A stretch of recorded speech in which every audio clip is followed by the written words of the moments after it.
السلام علیکم ورحمۃ اللہ وبرکاتہ نحمده ونصلی علی رسوله الکریم اما بعد فاعوذ باللہ من الشیطان الرجیم بسم اللہ الرحمن الرحیم رب اشرح لی صدری ویسر لی امری واحلل عقدۃ من لسانی یفقهوا قولی اللهم فاطر السماوات والارض اللهم فاطر السماوات والارض عالم الغیب والشہادہ انت رب كل شیء وإلہ كل شیء اشہد ان لا الہ الا انت وحدک لا شریک لک وان محمدا عبدک ورسولک والملائکۃ یشہدون۔ اے اللہ، آسمان و زمین کو پیدا کرنے والے، پوشیدہ اور ظاہر سب کو جاننے والے، تو ہی ہر چیز کا رب ہے اور ہر چیز کا معبود ہے۔ میں گواہی دیتا ہوں کہ تیرے علاوہ کوئی معبود نہیں، تو اکیلا ہے، تیرا کوئی شریک نہیں، اور یہ کہ محمد صلی اللہ علیہ وسلم تیرے بندے اور رسول ہیں، اور فرشتے بھی اس بات کے گواہ ہیں۔ اللہم صلی علی محمد وعلی آل محمد کما صلیت علی ابراہیم وعلی آل ابراہیم انک حمید مجید۔ اللہم بارک علی محمد وعلی آل محمد کما بارکت علی ابراہیم وعلی آل ابراہیم انک حمید مجید۔ آج ہم معاملات میں آسانی کی دعائیں پڑھیں گے۔ آسانی کا ملنا اور مشکل کا دور ہونا اللہ کی نعمتوں میں سے ہے۔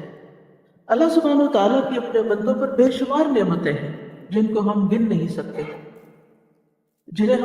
سکتے، لیکن کسی اچھے کام کی توفیق مل جانا، اس کام کا آسان ہو جانا، کسی کام کے کرتے ہوئے مشکل کا نہ آنا، یہ اللہ سبحانہ و تعالیٰ کی بہت بڑی نعمت ہے۔ مثلا آپ نے ارادہ کیا کہ آپ اس مجلس میں حاضر ہوں گے جہاں اللہ کا ذکر ہوتا ہے، اللہ کا دین سیکھا جاتا ہے، اور اللہ سبحانہ و تعالیٰ نے آپ کے لیے سارے مسائل آسان کر دیے، آپ کو یہاں آنے تک کی سواری بھی عطا کر دی، آپ کو صحت بھی عطا کی، آپ کے لیے یہاں بیٹھنا آسان کیا، آپ کے لیے سننا آسان کیا، آپ کے لیے سمجھنا آسان کیا۔ یہ سب کچھ اللہ تعالیٰ کی توفیق سے ہے، کیونکہ کتنے ہی لوگ ایسے ہیں جو اس وقت ایسے کتنے ہی نیکی کے کام رمضان میں چاہتے ہوں گے، لیکن وہ ہسپتالوں میں ہیں، وہ کسی ایسی مشکل کا شکار ہیں کہ وہ یہاں تک پہنچ ہی نہیں سکتے، یا یہ کہ ان کے دل میں خواہش بھی نہیں پیدا ہوتی، کسی نیکی کے کام میں شریک ہونے کی خواہش پیدا ہونا، یہ بھی اللہ تعالیٰ کی بہت بڑی رحمت اور بہت بڑی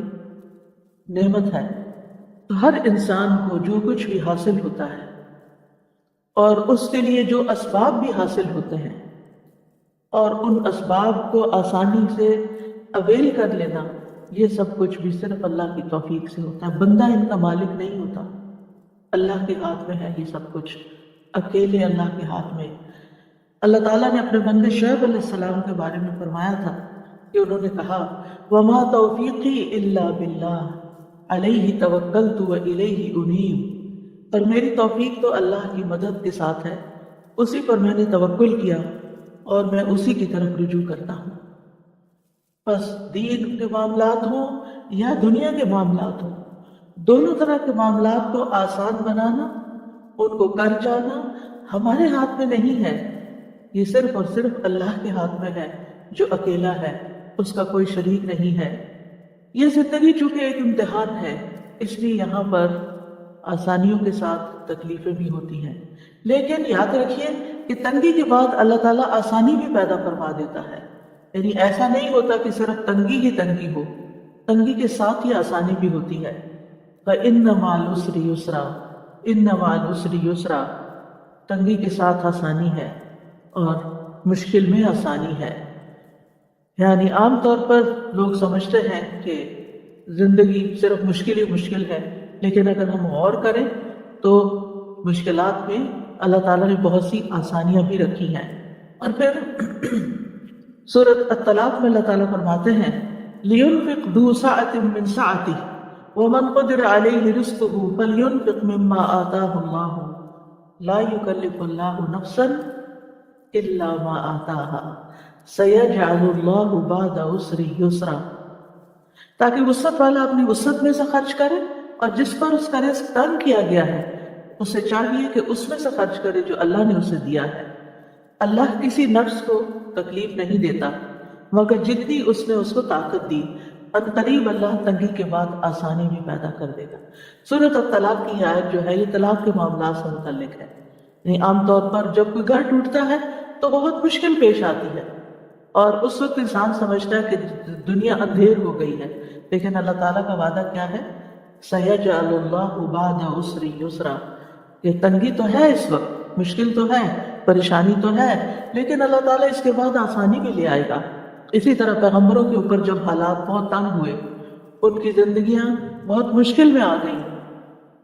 تو سورۃ یوسف میں آتا حتی اذا استیأس الرسل وظنوا انہم قد کذبوا جاءہم نصرنا فنجی من نشاء، یہاں تک کہ جب رسول نا امید ہونے لگے، یعنی رسولوں پر بھی اتنی زیادہ مشکلات آئیں کہ ان کو یہ محسوس ہونے لگا کہ اب اس کے بعد کوئی راستہ نہیں نکلے گا، تو کیا ہوا؟ لوگوں نے سمجھا کہ ان کے ساتھ جھوٹ بولا گیا ہے کہ تمہارے لیے آسانیاں ہوں گی اور کامیابیاں ہوں گی، تو ان رسولوں کے پاس ہماری مدد آ گئی، پھر جسے ہم نے چاہا عذاب سے بچا لیا۔ اسی طرح جب قحط پڑتا ہے، خشک سالی ہوتی ہے، تو لوگ نا امید ہونے لگتے ہیں، یک اللہ تعالیٰ رحمت کی ہوائیں بھیج دیتا ہے، اور بادل امڑ آتے ہیں، بارشیں ہوتی ہیں، ہریالی ہو جاتی ہے، اور تنگی کے بعد آسانی پیدا ہو جاتی ہے۔ تو یہ اس دنیا کا اصول ہے کہ کبھی تنگی ہے اور کبھی آسانی ہے، کبھی رات ہے اور کبھی دن ہے، رات کے بعد دن آتا ہے اور دن کے بعد رات بھی آتی ہے۔ تو جو شخص اس حقیقت کو سمجھ جاتا ہے کہ دن کے ساتھ رات بھی ہے، تو وہ اپنے مشکل وقت کو بہت آسانی سے کاٹ لیتا ہے، کیونکہ اس کو یہ معلوم ہے کہ اس رات کو ختم ہونا ہے، یہ کیفیت یا یہ حالات جو اس وقت پیدا ہوئے ہوئے ہیں یہ ٹھیک ہو جائیں گے۔ اس سلسلے میں آج ہم نے قرآنی دعا کا انتخاب کیا ہے سورۃ الکہف کی آیت نمبر 10 سے۔ اللہ سبحانہ وتعالیٰ فرماتے ہیں، اس آیت کے بیک گراؤنڈ میں اللہ تعالیٰ فرماتے ہیں، اس سے پہلے کیا آپ نے سمجھا کہ غار اور قطبے والے ہماری عجیب نشانیوں میں سے تھے؟ جب ان نوجوانوں نے غار کی طرف پناہ لی تو کہنے لگے، اے ہمارے رب، ہمیں اپنے پاس سے رحمت عطا کر اور ہمارے لیے ہمارے معاملے میں رہنمائی مہیا فرما۔ ان آیات میں اللہ سبحانہ وتعالیٰ نے اصحاب کہف کا قصہ بیان کیا ہے۔ یہ کچھ نوجوان مسلمان تھے، ان کے ساتھ ان کا ایک کتا بھی تھا۔ ان کا بادشاہ، ان کے ملک کا بادشاہ بت پرست تھا اور لوگوں کو مجبور کرتا تھا کہ سب بت پرست بن جائیں، تو جو لوگ نہیں مانتے تھے ان کے لیے وہ زندگی مشکل کر دیتا، انہیں سخت سزا دیتا۔ تو ان نوجوانوں نے اپنے دین اور ایمان کی حفاظت کی خاطر ہجرت کی، اپنا شہر چھوڑ دیا اور ایک غار میں جا کر پناہ لی، اور پھر اللہ تعالیٰ سے دعا کی کہ اے ہمارے رب، ہمیں اپنے پاس سے یعنی محض اپنے فضل اور اپنی جناب سے کوئی بھی رحمت جو تو چاہے ہمیں عطا فرما۔ جیسے موسیٰ علیہ السلام نے عرض کیا تھا،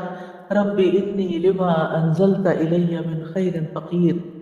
اسی طرح ان نوجوانوں نے بھی اللہ سبحانہ وتعالیٰ سے دعا کی کہ یا رب تو ہمارے لیے ہمارے معاملے میں آسانی پیدا کر دے۔ لہذا ان کی دعا قبول کر لی گئی، ان کے کانوں پہ ایک پردہ ڈال دیا گیا جس کی وجہ سے غار کے باہر کی آوازیں ان تک نہیں پہنچتی تھی، اور انہیں اللہ تعالیٰ نے ایسا سکون عطا فرمایا کہ لمبی نیند سلا دیا، اور اس طرح انہیں ان کے دشمنوں کے خوف سے اور ان کی پریشانی سے نجات عطا کر کے اطمینان نصیب کیا۔ تو اس واقعے میں ہمارے لیے ایک بہت بڑا سبق ہے کہ جب انسان مشکل وقت میں اللہ سبحانہ و تعالیٰ کی طرف رجوع کرتا ہے تو اللہ تعالیٰ اس کے لیے آسانی پیدا کر دیتے ہیں۔ مشکل یہ ہے کہ جب ہمیں کوئی تکلیف ہوتی ہے تو ہم انسانوں کی طرف دیکھتے ہیں کہ شاید یہ ہمارا مسئلہ حل کر دے، لیکن انسان تو خود ہماری طرح محتاج ہے۔ یا ایھا الناس انتم الفقراء الی اللہ واللہ هو الغنی الحمید، اللہ غنی اور حمید ہے، سارے وسائل اس کے پاس ہیں، وہ قابل تعریف ہے اور وہی مشکلات کو آسان کر سکتا ہے۔ لہٰذا اصحاب کہف نے مشکل سے بچنے کے لیے سب سے اہم سبب اور سب سے اہم وسیلے کو پکڑا، اور وہ کیا تھا کہ اللہ سبحانہ تعالیٰ کی بارگاہ میں عاجزی، اللہ تعالیٰ سے خوب خوب دعائیں کرنا اور دعاؤں کے ساتھ اللہ کی پناہ لینا۔ ربنا آتنا من لدنک رحمہ، اے ہمارے رب تو ہمیں اپنے پاس سے رحمت عطا فرما. اور جب انسان صرف اللہ سبحانہ تعالیٰ کی رحمت سے امید لگاتا ہے تو اللہ سبحانہ تعالیٰ اس کی مدد ضرور کرتا ہے، کیونکہ اللہ تعالیٰ دیکھتا ہے کہ میرا بندہ اس وقت اب کرتا کیا ہے. اصل میں کوئی بھی مشکل جو آتی ہے ہماری زندگی میں وہ ہمیں کچھ نہ کچھ سکھا جاتی ہے اور ہمیں اس امتحان سے گزار کر ہمارے درجات کو بلند کرنے کا ذریعہ بنتی ہے. انسان اس کے ذریعے میچورٹی کے لیول پہ پہنچتا ہے، آگے بڑھتا ہے. انسان اپنی عبادت کے ذریعے بھی آگے بڑھتا ہے، لیکن مشکلات پر صبر کر کے، مشکلات کو برداشت کر کے اس کی حکمت اور اس کے اندر کے جوہر جو ہوتے ہیں وہ باہر نکل آتے ہیں. اور جن چیزوں کی طرف اور جن عبادات کی طرف وہ توجہ نہیں کر رہا ہوتا اور اللہ تعالیٰ چاہتا ہے کہ بندہ ان عبادات کی طرف توجہ کرے، تو مشکل وقت میں انسان پھر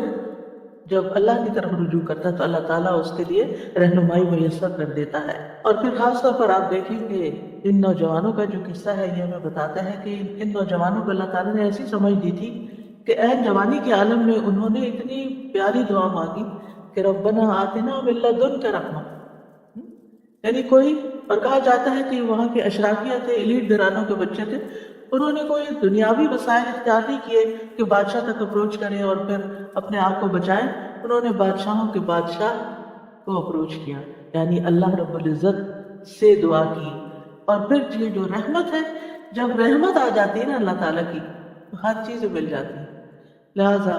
اس رحمت کے ذریعے ان کا کھانا پینا، امن و اطمینان، ان کو دشمنوں کے خوف سے دوری، سبھی کچھ ان کو میسر آ گیا.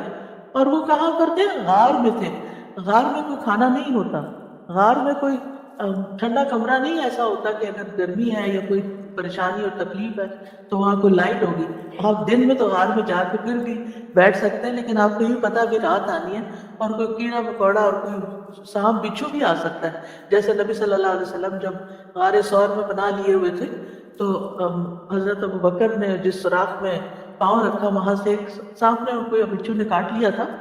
تو اس وقت ان کے آس